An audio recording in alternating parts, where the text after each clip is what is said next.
Assalamualaikum warahmatullahi wabarakatuh. Baik, pada kesempatan kali ini saya akan menjawab pertanyaan-pertanyaan yang ada di diskusi 1.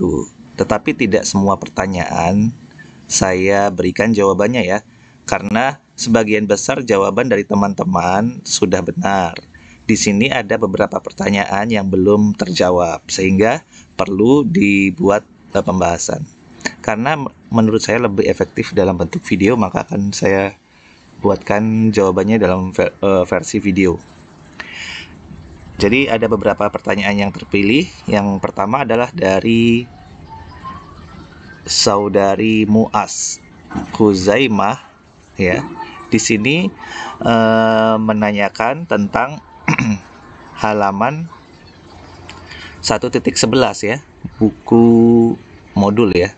Jadi pertanyaan halaman 1.11 itu kan di sana ada beberapa pertanyaan. Yang pertama, jika diketahui A himpunan bagian dari R, B juga himpunan bagian dari R dengan A adalah persamaan yang seperti ini. A itu anggotanya adalah dari min 1 sampai 6, 1 itu masuk ya, dan 6 yang tidak. Kemudian B dari 3 sampai 9, 9-nya masuk ya, sedangkan 3 tidak. C anggotanya adalah dari 10 sampai 12, ini lebih kecil ya. Setelah saya cek lebih kecil, berarti dari 10, 10-nya masuk, kemudian 12. Yang perlu diingat adalah A dan B ini adalah bilangan real ya. Jadi tidak kita batasi bilangan genap bulat saja, tetapi real, sehingga A ini selain dinotasikan dengan mendaftar seperti ini, kita bisa dalam bentuk garis bilangan ya. A itu adalah dari min 1, ini min 1 sampai dengan 6. Karena 6 itu min 1-nya sama dengan, berarti min 1-nya ikut dari A ya. Min 1-nya ikut, sehingga kalau min 1-nya ikut, kita lebih kita tebalkan. Nah gitu.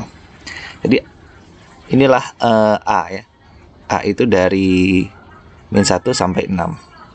Kita buat A itu garis merah biar enak ya. Nah ini A. Nah, oke. Sedangkan 6 tidak masuk ya, karena kemudian kita buat yang B. B itu dari 3 sampai 9 ya. B dari 3, ini yang A ya. Ini yang A. Kemudian B itu dari 3 sampai 9. Oke.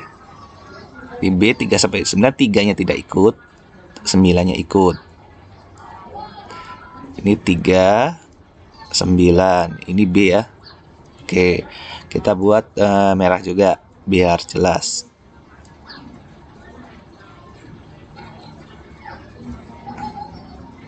Nah, jadi B itu anggotanya dari 3, tapi 3 tidak ikut sampai 9. Nah gitu. Sedangkan A dari min 1 sampai 6, 6 tidak ikut. Sedangkan yang C, kita lihat yang C. Yang C adalah dari 10 sampai 12 ya. C dari 10 sampai 12. Berarti di sini kita buat C.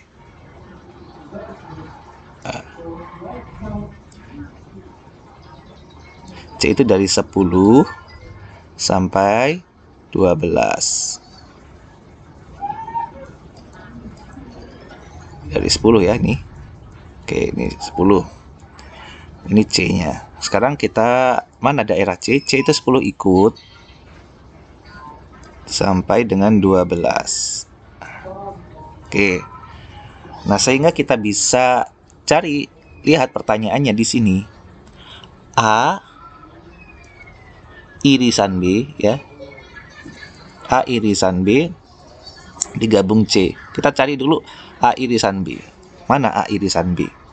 A irisan B itu artinya adalah anggota A dan anggota B yang sama. Berarti kan dari 6 di sini ya. Nah ini.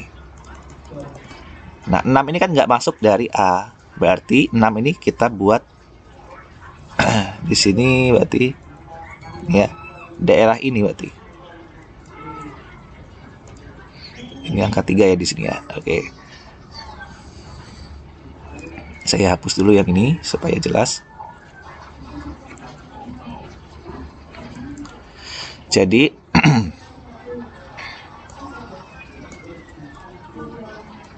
nah inilah anggota dari A irisan B. A irisan B ya. Jadi A irisan B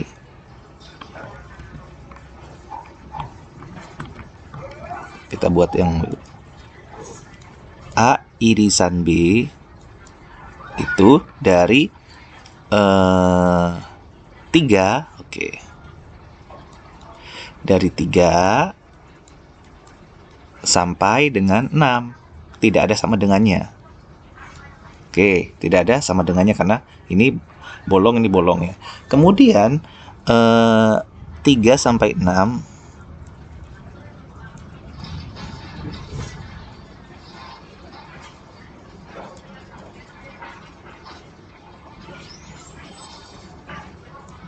ini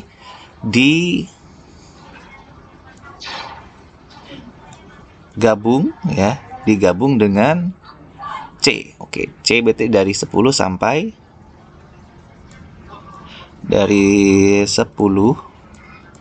sampai dengan 12 ya. Berarti di sini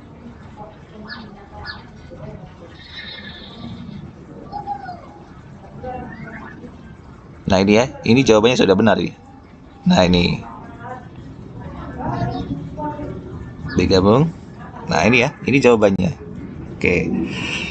Kenapa? Karena yang ini berarti yang ini digabung dengan yang ini ya. Kenapa kok? Kalau yang di kesalahannya adalah dengan cara mendaftarkan, sedangkan di sini yang kita ketahui A itu elemen A itu merupakan himpunan bagian dari bilangan real. Jadi kalau di sini himpunan bilangan asli karena disebutkan 0, 1, 2 atau bilangan bulat gitu ya. Jadi tidak boleh seperti ini, tapi lebih tepatnya adalah garis bilangan. Sehingga pertanyaan saya kan sudah ada tuh. Berapakah banyaknya bilangan real dari 1 sampai 2 atau dari 0 sampai 1? Tentu jawabannya sangat banyak ya, tak terhingga. Ini sekaligus menjawab pertanyaan dan saya ajukan di diskusi itu ya. Kemudian pertanyaan yang kedua adalah dari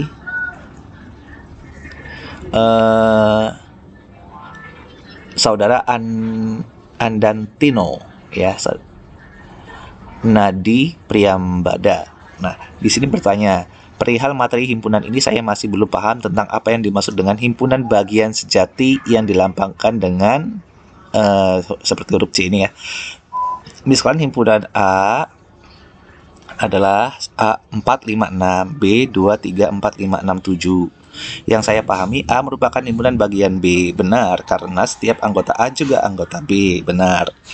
Namun saat saya mempelajari definisi himpunan bagian sejati dari buku, dikatakan bahwa A himpunan bagian sejati dari B jika A begini ya, ada sama dengannya B, namun A tidak sama dengan B. Di sini permasalahannya, saya mengalami kesulitan memahami himpunan bagian sejati tersebut karena dikatakan seperti itu.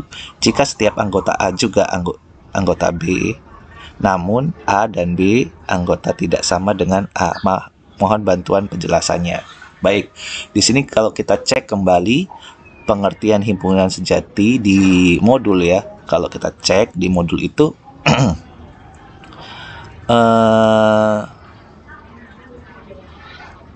di halaman berapa? Halaman 1.5 ya, 1.5. Coba saya kopikan ya. Saya kopikan.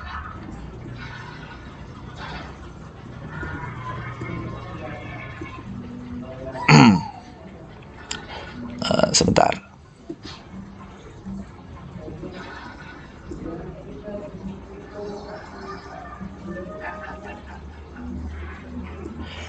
Nah, di sini saya kopikan pengertiannya sehingga jelas.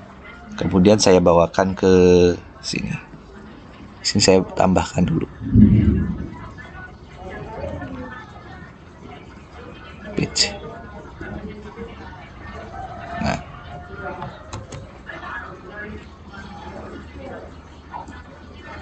Nah, di sini saya sudah kopikan pengertiannya. Mudah-mudahan terbaca ya di sini ya. Nah, di sini dikatakan dua himpunan A dan B dikatakan sama ditulis A sama dengan B jika kedua himpunan memiliki anggota-anggota yang sama ya. Kemudian himpunan A dikatakan himpunan bagian dari himpunan B. Jadi kalau simbolnya seperti ini disebut dengan A himpunan bagian B saja. Ada seperti ini. Jika setiap anggota A juga anggota B. Simbolnya seperti ini ya, himpunan bagian. Nah, untuk himpunan bagian sejati simbolnya yang seperti ini.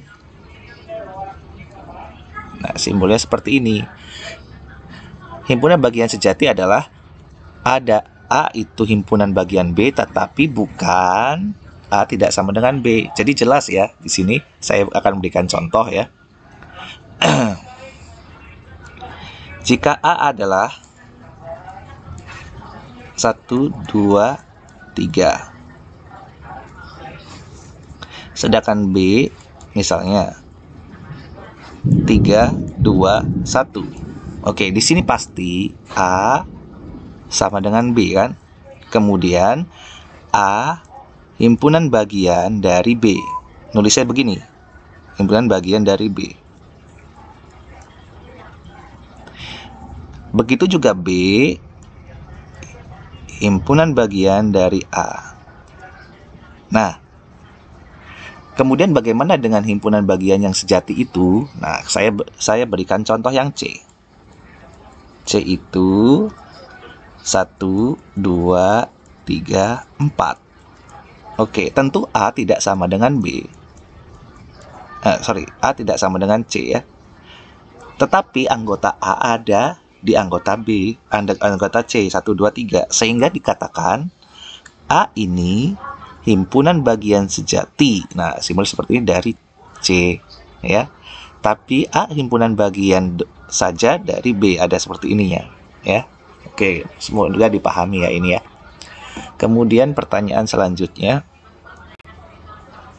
dari Desili Monalisa.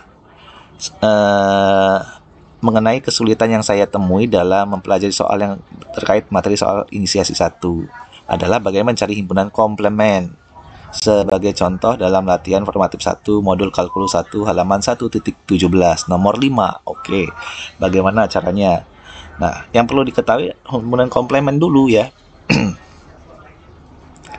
Misalnya himpunan komplement itu begini. Kita punya himpunan semesta. Himpunan semesta itu yaitu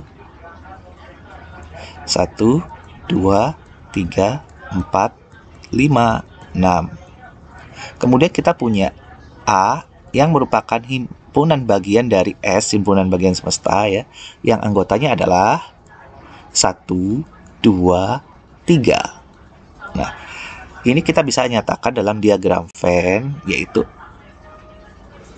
S-nya ini, A-nya yang di dalam ya. Oke, S-nya ada 1, 2, 3. Sebentar saya perbesar lagi ya. Mungkin semesta itu simbolnya kotak kayak biasanya. Semesta. Nah, A itu lingkaran. Semesta, ini himpunan bilangan A-nya. A itu adalah 1, 2, 3. 1, 2, 3 ya. Maka sisa dari selain A itu ada di luar A yaitu 4, 5, 6 begitu. Oke. Jadi kalau yang dimaksud dengan komplement A adalah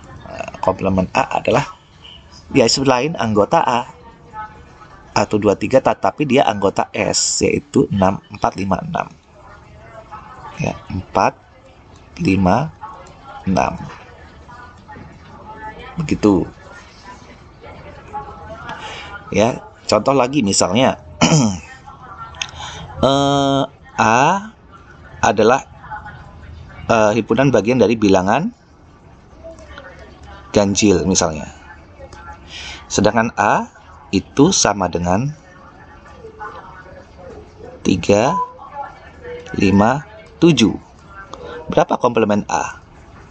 Ya, jadi bisa kita sebutkan komplement A yaitu bilangan ganjil yang bukan 3, 5, 7, yaitu 1, 9 ya, kemudian 11 dan seterusnya itu. Nah, oke, semoga dipahami. Nah, untuk menjawab modul kalkulus halaman 1.17 nomor 5, mudah-mudahan Anda bisa menjawabnya ya dengan pengertian komplement seperti itu. Atau kalau perlu mau dijawab, misalnya kita lihat halaman berapa tadi? 1.17 nomor 5. Kita lihat 1.17 nomor 5. Saya kopikan ya soalnya sehingga kita bisa lihat jawabannya.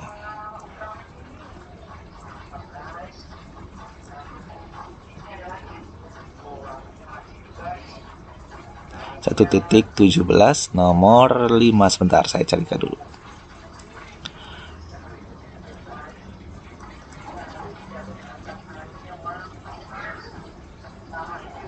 Nah, nomor 5. Oke. Saya kopikan.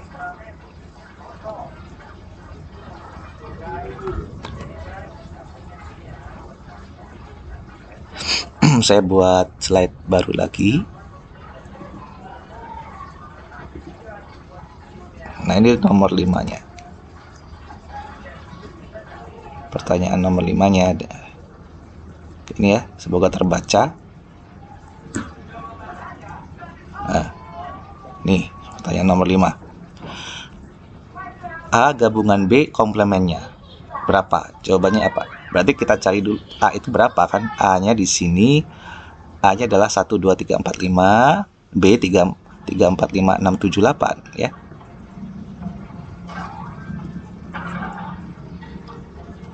Di sini A-nya 1, 2, 3, 4, 5.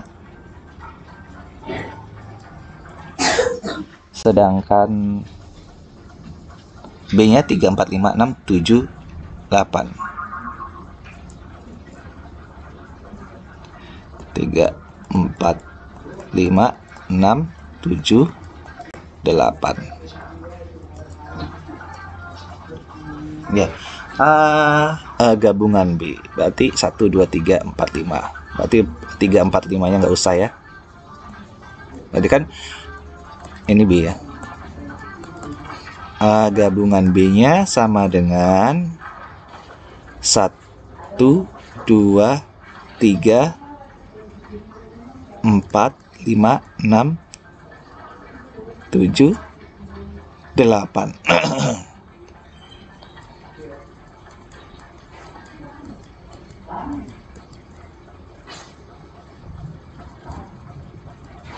Nah, kemudian komplemennya berapa?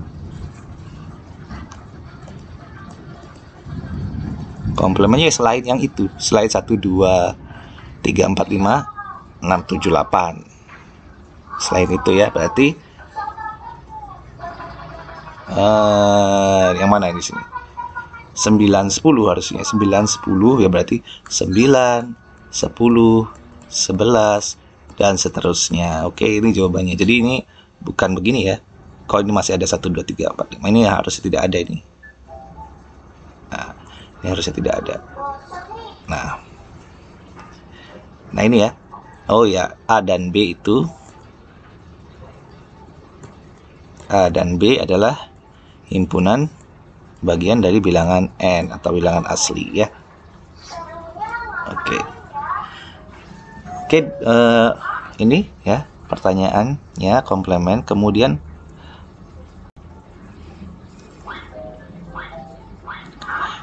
izin bertanya dari saudara Muhammad Fahmil Huda.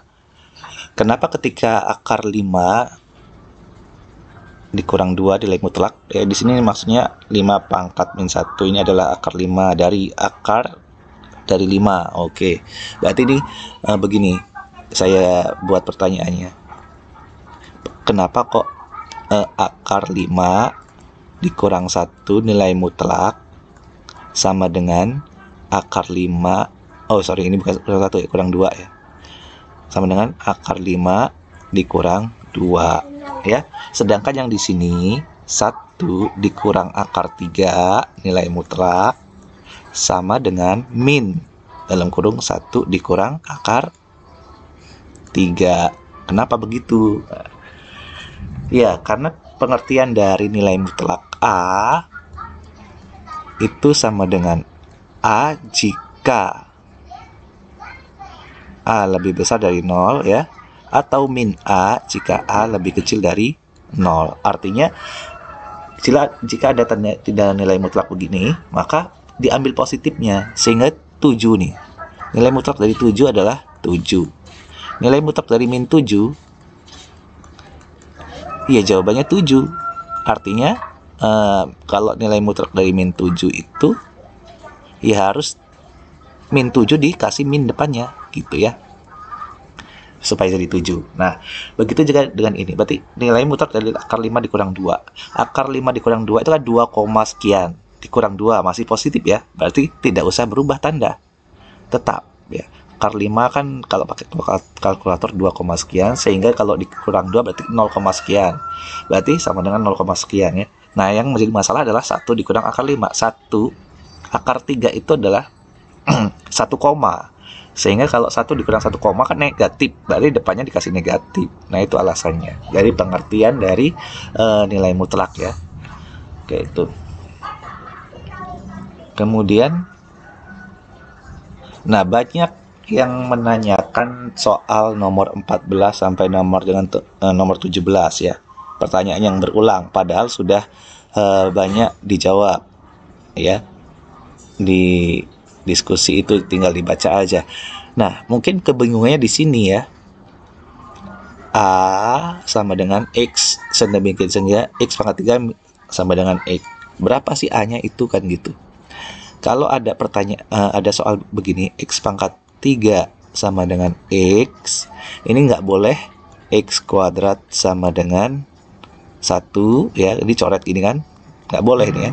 Jadi X kuadrat min 1 sama dengan 0, X plus 1, X min 1 sama dengan 0, X sama dengan 1 atau X sama dengan min 1 ya. Ini jadi A nya sama dengan min 1,1. Oh, ini tentu salah ya. Oke, salah. Jadi yang benar adalah yang ini tidak boleh dicoret. Berarti kan gini, X yang benar yang saya kasih merah ya. X pangkat 3 sama dengan X itu dipindah ruas. X pangkat 3 min X ya sama dengan 0. Sehingga X pangkat 3 ini baru begini.